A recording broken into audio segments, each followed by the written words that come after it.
We have many muscles that you know. We are not going to go through it. You need to read through it. For lateral flexions, so for rotations, you need to know that. These are the different muscles. I just want to continue. This is, here is posterior view. This is anterior view. And this we have what we call deep leg flexors, which are stabilizers of the neck. It's very, very important. You see when we come on treatment, especially the longest capitis you see. And when you have a deformity at the level of the head, you develop a poking chin like this, those muscles become elongated and weak. So they can no longer stabilize. So it's only when you retrain the longest capitis and these one you retrain them, because you have a poking chin moving forward, because here they said, once you have, for every 2.5 centimeters of forward head posture, it can increase the weight of the head on the spine by 4.5 kilograms. Imagine the head you have is 3 kilograms. And then when you move to just 2.5 because of bad posture, it means you put now 5 more kilograms on the head. Not on the head, on the neck, because it's applied on the neck. Very, very important. I put them because they are very important in the rehabilitation of cervical spinal syndrome. So why is it called cervical spinal syndrome? It's a collective name for multitude for very diverse orthopedic and neurological set of symptoms that emanate from the neck, shoulder, arm, and region. You see, it's a neck, a shoulder, and also at the arm region. You cannot say that I will focus on the cervical. You need to consider the arm, you need to consider the scapula, you need to consider the shoulder. So it's often difficult to make a precise diagnosis. Sometimes from the first session cannot give you exactly the problem. However, certain conditions are characterized by a typical pattern as we are going to see it. For example, you can have somatic referred pain, if experimental clinical, show that ligament, muscles, and joint can refer into the limbs.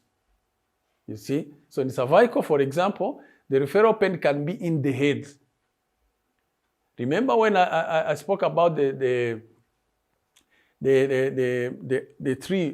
upper cervical, where we have 3 nerves, C1, C2, and C3. When they are compressed, they refer pain in the head, in the shoulder, and you think that you have headaches, and that you don't know that it's coming from the cervical.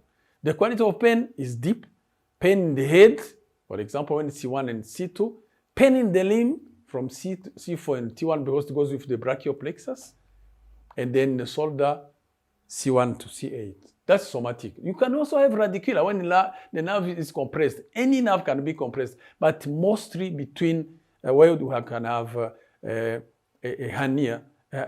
herniation. It's where you can get more radicular pain because of nerve root compression from C4, 5, 6, and 6, C7, where you have a lordosis, increased lordosis. Because there is because of that lordosis at the level of the neck, it causes the whole weight is applied there.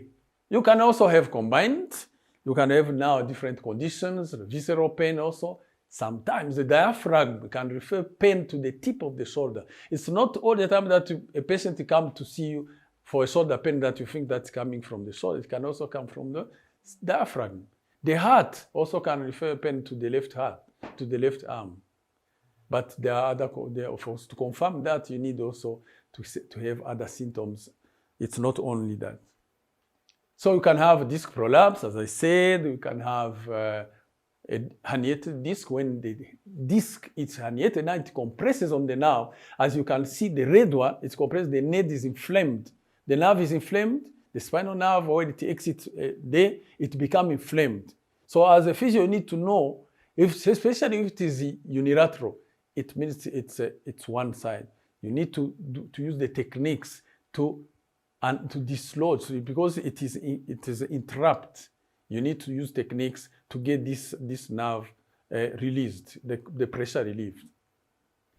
Yeah, you can have a disc right neck, insidious, not related to sudden movement. It can come, maybe prolonged, for example, a prolonged sustained neck position, and then when you want to turn, you cannot. Then, especially it's in flexion, and exercise, like sometimes can come after coughing, just an exercise of coughing. Then you develop a protective deformity. These are how they present. Spondylosis, the degeneration.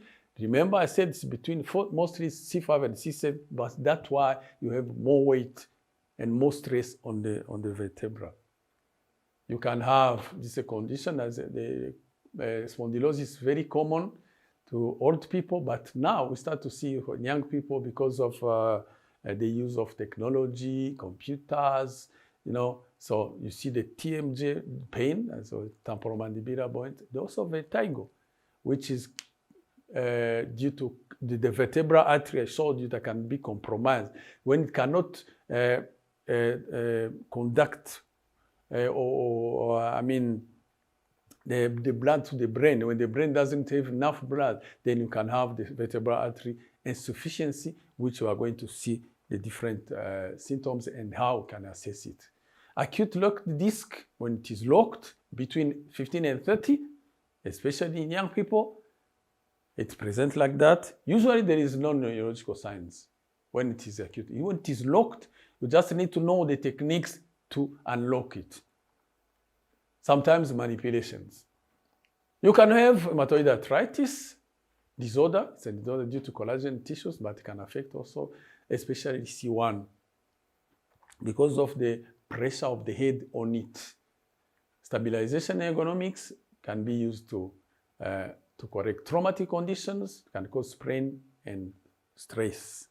Now, these traumatic conditions, one of them, most common due to accident, can be a whiplash injury. Very, very, very important. You need to know how to handle it. Don't just see somebody with a whiplash and start going mobilize. No. It can be classed when it is moderate or severe. You need to be careful. Initially, they have mild pain and disability to recover. Usually, when it is not treated properly, it can take longer. So all three groups show decreased range of movement, impaired neck flexor muscles control. Remember the spinal, the deep neck flexors. You can have syndromes due to posture, poor posture, that is common now. People sitting, prolonged sitting in a bad posture, using of laptops, and in a bad posture, poor setting, that also can cause postural syndrome, which can be sometimes illustrated with this one. You have the poking chin, you see? Well, so when you have a poking chin and that deformity of the thoracic, your muscles are inhibited. The serratus anterior, which is affected, it's supposed to keep the scapula on the thoracic cage, is winged. Then you have tight trapezius, the tight pectorals, and inhibited neck. So you need to start with that one if you want to correct it. Vertebrobasilar artery, I said it can compromise the flow of the blood in the vertebral artery. Remember, when I saw the picture, I'll come back to that picture that was showing the vertebrobasilar artery. It goes, I think it was among the first one here. Yeah, here. You see that the red one is a vertebral artery. It goes through it and has to take blood to the brain. When it is compromised and the brain is not passing through because of degeneration at the level of the intervertebral foramen there, then it can compromise the blood to the brain. Okay, we are almost finished with the presentation, but there's a lot of information I think you have to go through and try to understand and compare with what you know, so that it can help you more.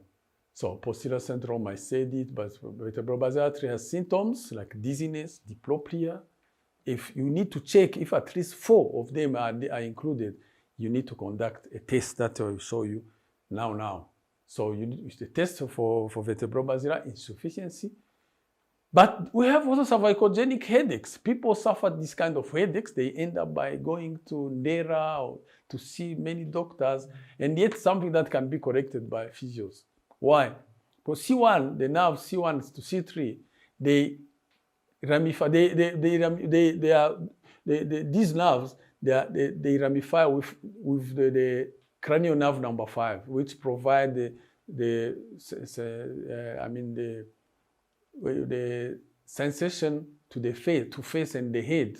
So then, especially the head, when they are compressed, they've been compressed, then they can cause headaches, and you think that headache is just coming, but you take some painkillers, but after 6 hours, you get it again because these nerves are compressed at the level of the cervical. So usually you will see that pain will come from the neck and then it goes to, unless you correct it, you will be taking this medication forever and it will never be changed.